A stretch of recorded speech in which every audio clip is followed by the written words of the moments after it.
I like spooky stuff.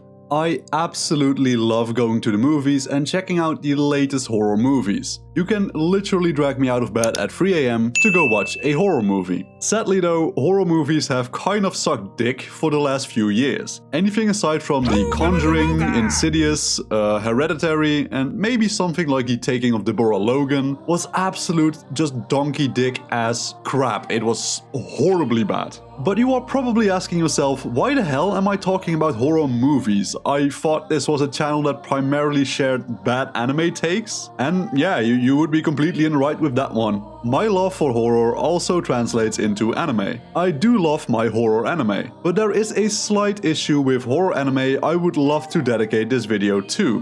Horror anime kind of suck at doing horror. And don't worry, I will actually explain why I say this. I have seen many horror animes. I have seen Another, I have seen Elfen Lied, I have seen a lot of the Danganronpa stuff, I have seen the Higurashi series, I've seen Shiki, I've seen Corpse Party, I've seen Otomo x Amnesia, I've seen Gantz, etc, etc. And while a lot of these shows I just mentioned are in my opinion not bad shows at all, I would even call some of them good to be honest, they all suffer from the same things all other horror animes suffer from. They are just simply not very scary. But what exactly makes a piece of horror media actually scary? After all, whether something is scary or not is pretty subjective according to the taste of the individual watching it. So first off, let's just take a look at horror movies of 2023 according to Rotten Tomatoes and analyze what makes these movies so quote-unquote scary. After looking at the top 20 movies on this list, I was able to grab two themes that were present in nearly all entries. These themes being realism and body horror. Now if we start to look at horror anime with these two themes in mind, we actually get a pretty big discrepancy between these two themes. Whilst the body horror aspect is found quite frequently in a lot of shows, think of Gantz, Elfen Lied, Corpse Party and the Higurashi series, all of these entries are pretty good at the whole, body horror aesthetic. However, all of the shows I listed off in this video fall incredibly short on the point of realism. And just for clarity, when I say realism, I don't mean the setting of the show being realistic. I mean that what we actually view looks and feels like the world we see around us in our daily lives. An example being the Conjuring movie. We all know that ghosts and demons do not exist in real life.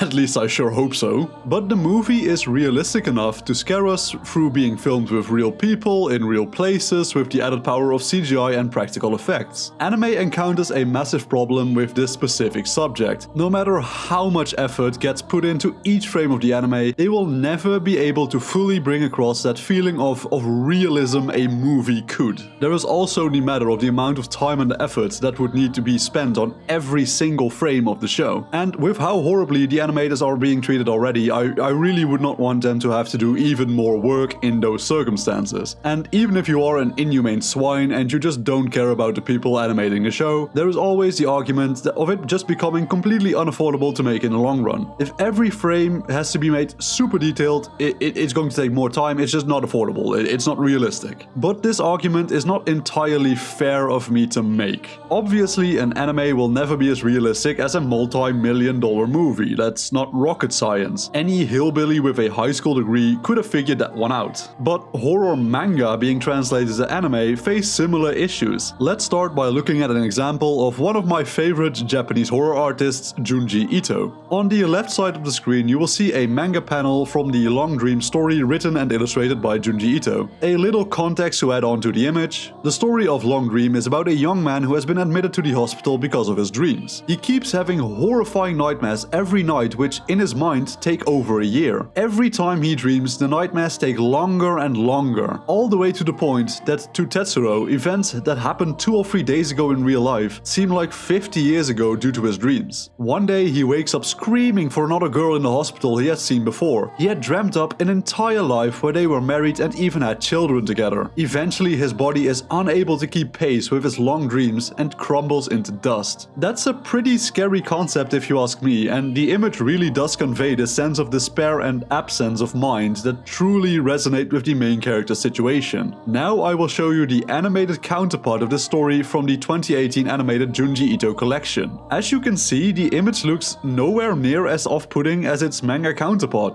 Why is this? Well, first off, the same argument from before still holds some ground. Since a manga panel does not need to be animated, the artist can spend a lot more time and effort on this one page than they would be able to spend on one frame of an anime. Also, a typical manga chapter has anywhere from 20 to 60 panels per chapter, whilst a typical anime episode is 23 minutes, which translates to an insane total of 33,120 frames that need to be drawn on average. It's really not shocking the animated result will not be as visually striking as the individual manga panel. Unless it's animated by Ufotable, those guys can literally make anything look incredible. But another advantage manga has over anime in the horror genre specifically is the lack of colors. Manga being drawn in black and white most of the time can really make use of high contrast, dark shadows and grungy styles, all of which resonate incredibly well with the horror theme. This is incredibly hard to translate into an animated form and will pretty much always result in horror anime just not being very good at horror in an aesthetic sense. I specifically said aesthetic sense just now because I do want to mention that the story, setting and world building of these shows is actually pretty good more often than not. Think about Shiki and Higurashi for example. Although they lack the scary factor in the visual department, they are definitely not lacking in the story and world department at all. These are some of my favorite horror anime storyline wise. And just a side note, like this also applies to books. Take the books from Stephen King for example. They don't have any pictures in them, but they still come over as scary due to the world building and the character design and just the way he tells the story. So visuals are definitely not everything. But back to what I was just talking about, Higurashi in particular has a special place in my heart for being my favorite horror anime series of all time. I also adore the works of Junji Ito. In fact, the background music you have been hearing throughout this video was from an old channel that did readings on Junji Ito's work. Sadly, the channel was deleted some years ago, but I loved his readings of Junji Ito's Uzumaki specifically so much. I spent nearly a week searching for this very same background music that was used in those videos. Even though horror anime might miss the mark on the scary visuals department, this by no means equates to them being bad. Even recently we got the Dark Gathering anime, which I absolutely loved. It's probably my favorite show of the currently airing shows of last season. The show might not have been exceptionally scary, but the story and setting of the different ghosts we encounter throughout the series was incredibly fun to follow. The characters themselves were also unique and super fun to,